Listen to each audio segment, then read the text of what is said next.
الحمد للہ رب العالمین والصلاة والسلام علی سید الانبیاء والمرسلین والصلاة والسلام علی آباء سید الانبیاء والمرسلین والصلاة والسلام علی امہات سید الانبیاء والمرسلین والصلاة والسلام علی اعمام سید الانبیاء والمرسلین لا سیما افضل البشر بعد الانبیاء بالقول الغالب خیر الناصرین سیدنا ابو طالب علیہ الصلاۃ والسلام وعلی آلہ واصحابہ واہل بیتہ وعترتہ وعشیرتہ اجمعین اما بعد فاعوذ باللہ من الشیطان الرجیم بسم اللہ الرحمن الرحیم والموفون بعہدہم اذا عاہدوا والصابرین فی البأساء والضراء وحین البأس اولئک الذین صدقوا واولئک هم المتقون صدق اللہ مولانا العظیم ان اللہ وملائکتہ یصلون علی النبی یا ایھا الذین آمنوا صلوا علیہ وسلموا تسلیما اللہم صل علی سیدنا محمد وعلی آل سیدنا محمد کما صلیت علی ابراہیم وعلی آل ابراہیم انک حمید مجید۔ حمد و صلات کے بعد انتہائی واجب القدر حاضرین و ناظرین بحمد اللہ تعالی ہماری گفتگو مولا کائنات علیہ الصلوۃ والسلام کے حوالے سے جاری و ساری ہے۔ مجھ سے بعض احباب نے یہ سوال کیا کہ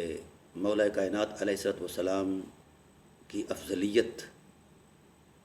کی حقیقت کیا ہے، تو اس پر بحمد اللہ تعالیٰ میں نے ایک باضابطہ کتاب لکھی ہے انوار الثقلین علی رد مطلع القمرین۔ یہ اس کتاب کا رد ہے جس میں مولا کائنات علیہ الصلوۃ والسلام اور دیگر اہل بیت علیہ الصلوۃ والسلام کو مفضول قرار دیا گیا تھا، اور یہ انڈیا کی ہمارے ایک بزرگ ہیں مولانا احمد رضا خان بریلوی رحمۃ اللہ تعالیٰ علیہ، ان کی کتاب تھی۔ تو اس پر میں نے الحمدللہ 2 جلدوں میں رد دیا ہے، ایک جلد چھپ چکی ہے۔ میں نے صرف جو جائزہ پیش کیا ہے وہ یہ ہے کہ اہل بیت علیہ الصلوۃ والسلام جو ہیں وہ اپنی تقدس میں اتنے منفرد ہیں کہ کائنات کی کوئی شخصیت جس بھی مرتبے کی ہے ان کے مد مقابل لا کر اس شخصیت کے ساتھ ان کا مفاضلہ نہیں کیا جا سکتا۔ اور الحمد کی الف سے لے کر والناس کی سین تک ایک حرف بھی پورے قرآن میں ایسا موجود نہیں بطور نص کہ جس میں مولا کائنات کو اور دیگر اہل بیت علیہ السلام کو مفضول قرار دیا گیا ہو، اور ان کے مد مقابل جو شخصیات پیش کی جاتی ہیں شیخین علیہم الرضوان ان کو افضل قرار دیا گیا ہو۔ پورے قرآن میں ایک حرف بھی ایسا نہیں بطور نص نازل ہوا۔ پھر وہی رسول اللہ صلی اللہ علیہ وسلم پر نازل ہوئی۔ آپ صلی اللہ علیہ وآلہ وسلم کے پورے نبوی ٹائم پیریڈ کے اندر جتنا قرآن نازل ہوتا گیا، اللہ نے فرمایا لِتُبَيِّنَ لِلنَّاسِ مَا نُزِّلَ إِلَيْهِمْ، میرے حبیب جو کچھ بھی ہم نے آپ پر نازل فرمایا اس کا ایک ایک حرف جو ہے وضاحت کے ساتھ کھول کر بیان کرو۔ تو آپ صلی اللہ علیہ وسلم نے اپنی نبوی عظمت میں سارا قرآن بیان فرمایا، لیکن تعجب اس بات پر ہے کہ پورے قرآن میں رسول اس کی وضاحت فرماتے رہے، تفسیر فرماتے رہے، ایک حرف بھی ذات نبوت سے ایسا کائنات میں کوئی کسی آیت کی تفسیر تعویل میں بیان نہیں کر سکتا کسی صحیح سند کے ساتھ کہ آپ صلی اللہ علیہ وسلم نے اہل بیت کو کسی کے مقابلے میں کھڑا کر کے اور مفاضلہ کیا ہو اور اہل بیت کو مفضول قرار دیا ہو، اور ان کے مد مقابل خواہ و شیخین ان کو افضل قرار دیا ہو۔ ایک حرف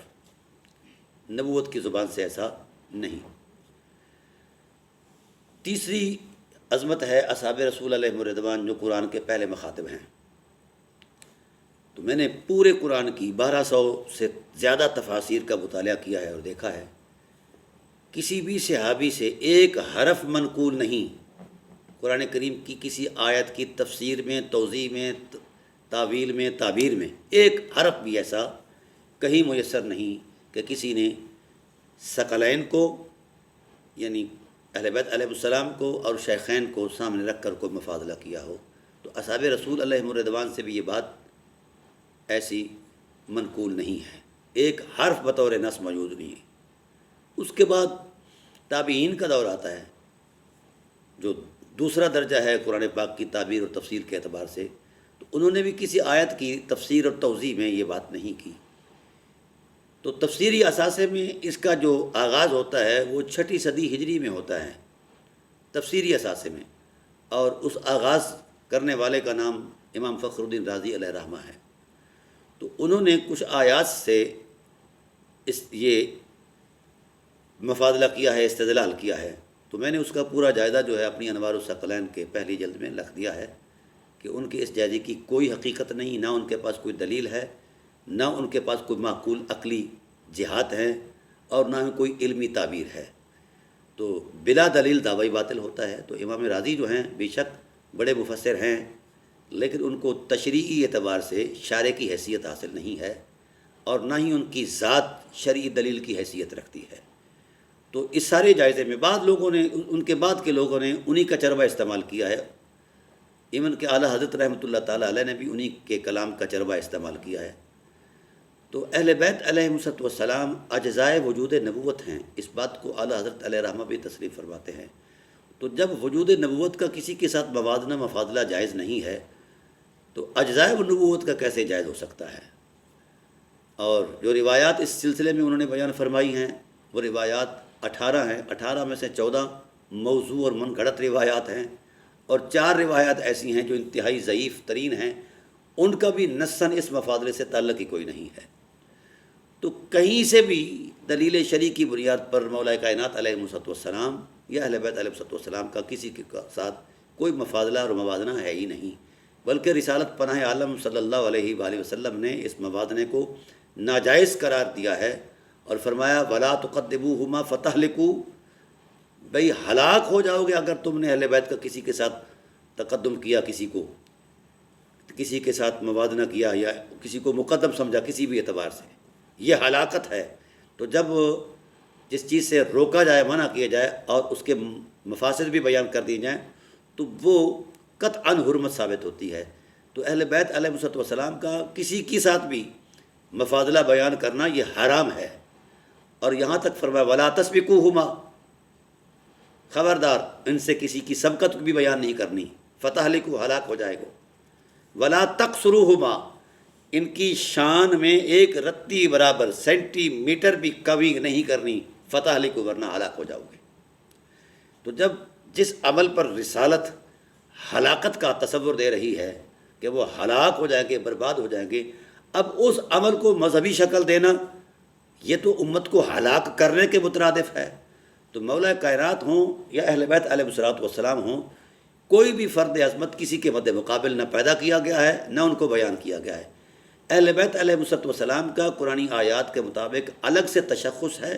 الگ سے تقدس ہے، اور الگ سے تکریم ہے، وہ کسی کے مد مقابل نہیں، نہ ہی کوئی ان کے مد مقابل ہے۔ تو لہذا وہ لوگ جو یہ شوق پورا کرتے ہیں کہ اہل بیت علیہ السلام کا مفاضلہ کیا جائے، ان کے پاس نہ کوئی دلیل ہے، نہ اخلاقی حرمت ہے، اور نہ کوئی عقلی دلیل ہے کسی بھی اعتبار سے۔ اب آئیے مولا کائنات کو لے لیتے ہیں، اور دوسری طرف جو ان کے مد مقابل شخصیت پیش کی جاتی ہے حضرت سیدنا ابوبکر صدیق رضی اللہ تعالیٰ عنہ۔ آپ جائزہ لے لیں، ایک عقلی اعتبار سے ہی جائزہ لے لیں، بھئی غار ثور کے اندر ان کی اس حرمت کو بیان کیا جاتا ہے غار ثور کے تقدس میں، کہ وہ 3 دن کے پہرے میں ان کی شان اتنی بڑی کہ آسمان پر ان کی نیکی غالب آ گئی، زمین اپنا ستاروں پر ان کی نیکی غالب آ گئی، فلاں فلاں فلاں۔ تو اس میں کوئی شک نہیں وہ ہے، لیکن غار ثور کے وہ لمحات سب کو یاد ہیں، اور 3 سال تک مقتل نبوت پر علی قتل ہونے کے لیے جو سوتا رہا ہے وہ کسی کو یاد نہیں ہے۔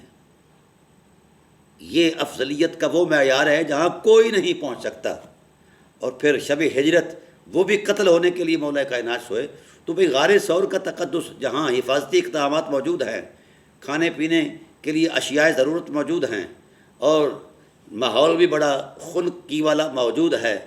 بکری کا دودھ بھی موجود ہے، مکڑی کا جالا بھی موجود ہے، کبوتری کا انڈا بھی موجود ہے، فرشتوں کا پہرا بھی موجود ہے، یہ ساری چیزیں موجود ہیں، یہ ساری سہولتیں موجود ہیں، پھر بھی یہ عمل بڑا عظمت مآب ہے۔ رسالت پناہ عالم صلی اللہ علیہ وسلم نے اس نیکی کو ساری نیکیوں پر غالب سمجھا ہے، آسمان سے غالب سمجھا ہے، آسمان پر غالب وغیرہ، اس پر کوئی اعتراض والی بات نہیں۔ پر اس نیکی کا عنوان کیا ہے؟ حفاظت رسالت۔ بھائی جو شخص 3 دن پہرا دے اس کا یہ تقدس ہے، اسے صدیق اکبر کہا جاتا ہے، اور جس نے 3 سال تک شیب ابی طالب میں وجد گناہ ہو کر مقتل نبوت پر سوئے کہ نبی قتل نہ ہو میری ذات قتل ہو جائے، تو یہ کس کھاتے میں جائے گا بھائی؟ اب ان 3 سالوں کا موازنہ ان 3 دنوں سے کیا کیا جا سکتا ہے؟ یہاں تو فرشتوں کی تعداد بھی لا تعداد موجود ہے، ہاں جی قرآن پاک کی نصوص کے اندر ہے، اور وہاں کوئی فرشتہ نہیں ہے، وہاں تنہا علی ہے جو 3 سال تک قتل ہونے کے لیے بستر نبوت پر سوتا رہا ہے، حضرت جعفر سوتے رہے ہیں وغیرہ وغیرہ۔ تو وہ 3 سالوں کا موازنہ یا مفاضلہ ان 3 دنوں پر کیسے کیا جا سکتا ہے؟ لہذا علی علیہ السلام کا تشخص جو ہے حرمت کردار کی عظمت میں، وہ اتنا بلند ہے کہ کائنات میں کوئی بلندی اس کے سامنے ٹھہر ہی نہیں سکتی، نہ ہم پیش کیا جا سکتا اس کو۔ دوسری صورت یہ ہے کہ رسالت پناہ عالم صلی اللہ علیہ وآلہ وسلم نے بھی ان کو اعلم الناس کہا، اقدا کہا، اور 5000 سے زائد خصائص ہیں جو زبان نبوت نے مولا کائنات کے اس تشخص میں بیان فرمایا ہیں کہ کائنات کے کسی شخص کو اس تشخص میں بیان نہیں کیا۔ پھر قرآن کریم کی جو آیات ہیں جہاں مولا کائنات کا تصور عظمت ملتا ہے، ان کی حرمت کردار کی عظمت میں صرف انہی کی ذات کو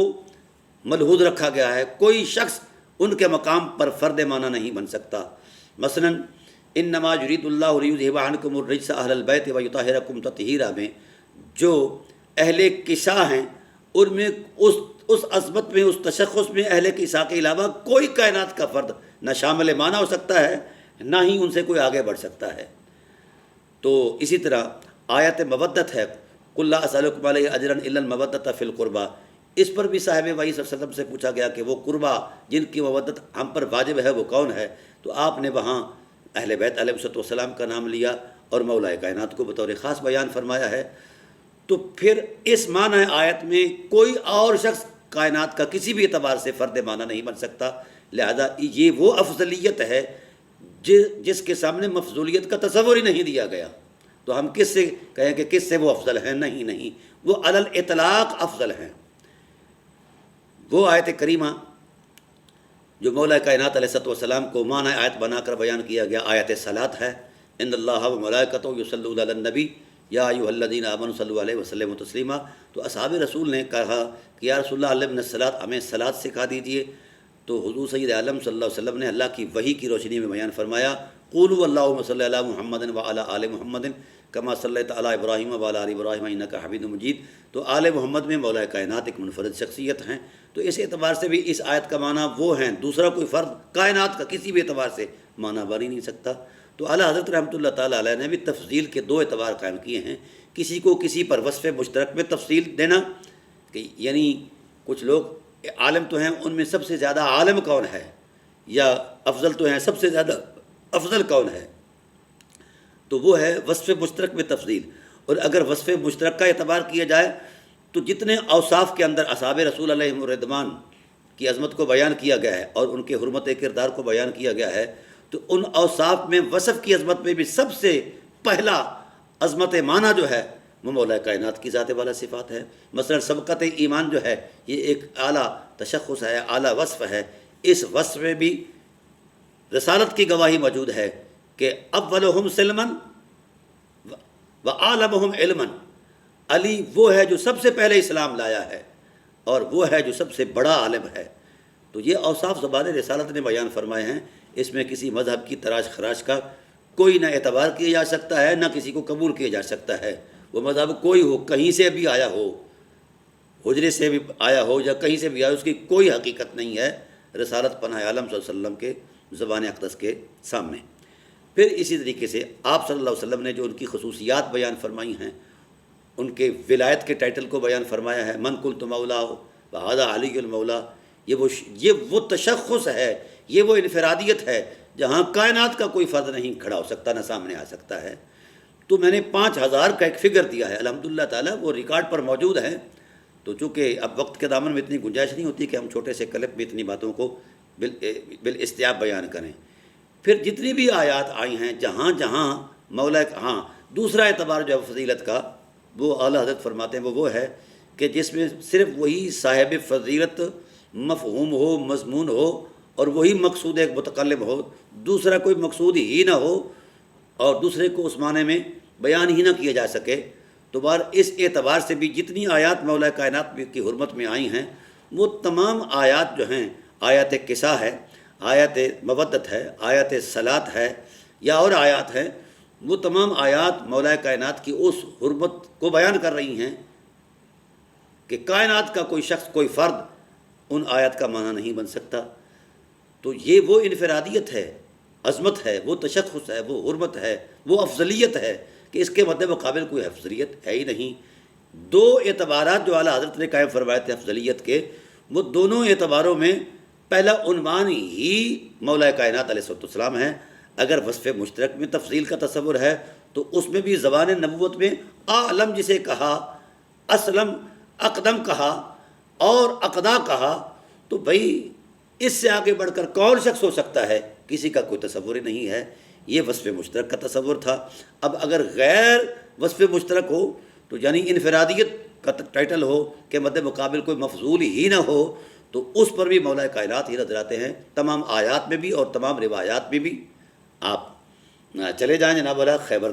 فتح خیبر پر چلے جائیں، جہاں کہیں بھی کائنات کے مناظر ہیں، جہاں عظمتوں کا تسلسل موجود ہے، وہاں پہلا عنوان ہی مولا کائنات ہے۔ اور بعض حقائق تو ایسے ہیں کہ اس وصف کی عظمت میں صرف مولا کائنات ہیں اور کوئی کائنات کا شخص نہیں ہے۔ تو یہ وہ انفرادیت ہے، یہ وہ افضلیت ہے، یہ علی الاطلاق افضلیت ہے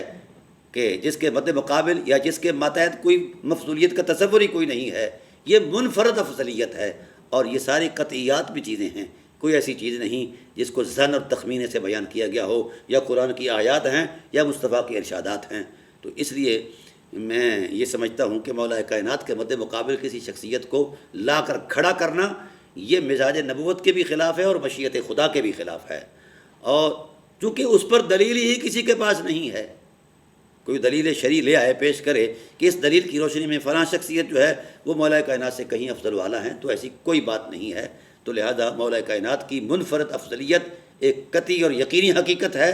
اس حقیقت کے مد مقابل نہ کوئی حقیقت ہے، نہ کوئی تصور ہے، نہ کوئی دین ہے، نہ ہی کسی تصور یا فکر کی کوئی حیثیت ہے، کیونکہ ان تصورات کے پیچھے میں نے جتنے دلائل تھے وہ جائزہ لیے، ان کی حیثیت ہی نہیں کہ وہ مولا کائنات کے تقدس کے مد مقابل ان کو بیان کیا جائے۔ تو میں چاہوں گا کہ افضلیت علی کا عقیدہ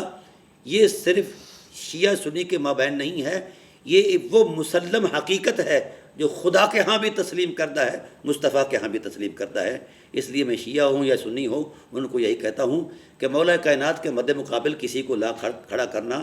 یہ کسی بھی صورت میں جائز نہیں ہے۔ اور یہ جو ان کی مفضولیت کا تراشا ہوا تصور دین تھا، وہ تو الحمدللہ تعالیٰ فقیر نے دفن کر دیا ہے، اور مزید اگر کہیں سے کوئی چیں چاں کی آواز آئی تو فقیر اس کے لیے بھی حاضر ہے۔ مولا کائنات وہ ذات ہیں جو رسول کا بھی اعتماد ہیں اور خدا کا بھی اعتماد ہیں، اور ان کے بابا حضرت ابو طالب علیہ السلام، تو ان کے لیے تو میرے پاس لفظ ہی نہیں ہے۔ وہ تو وہ شخص ہیں، وہ ذات ہیں جو بقائے رسالت کی ضمانت ہیں، بقائے رسول کی ضمانت ہیں، بقائے شریعت اور بقائے امت کی ضمانت ہیں۔ وہ خدا کا اعتماد ہیں، اور خدائے ذوالجلال ان پر اعتماد کرتے ہوئے ان کو اللہ نے اپنی آغوش قرار دیا ہے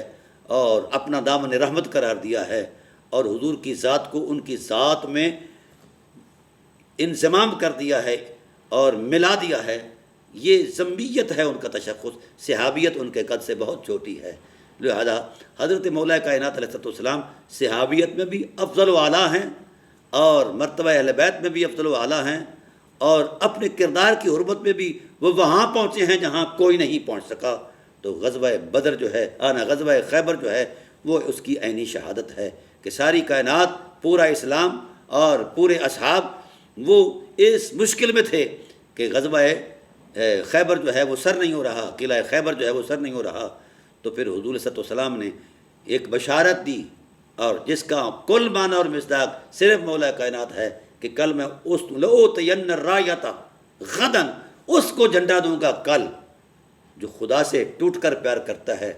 اور مصطفیٰ سے بھی پیار کرتا ہے، خدا اور رسول بھی اس سے پیار کرتے ہیں اور بہت زیادہ پیار کرتے ہیں، لہذا فتح ان کی طاقت کے ساتھ مربوط کر دی گئی ہے۔ تو یہ وہ انفرادیتیں ہیں، ہزاروں اس طرح کی آپ کی شخصیت کے اندر جو انفرادیتیں ہیں اور آپ کی خصوصیات ہیں، وہ کسی اور میں ہیں ہی نہیں۔ تو لہذا مولا کائنات کی افضلیت قطعیہ جو ہے وہ اتنی بڑی مسلم ہے کہ کائنات کی اور کوئی ایسی حقیقت نہیں جو اس کے مد مقابل میں اس اعتبار سے وہ مسلم کی جا سکے۔ اللہ تعالیٰ میری آپ کی حاضری کو شرف قبولی سے سرفراز فرمائے۔ انشاءاللہ تفصیلات بقیہ کسی اور وقت پر، کیونکہ اس وقت مجھے بہت زیادہ مصروفیت ہے۔ وما علینا الا البلاغ المبین۔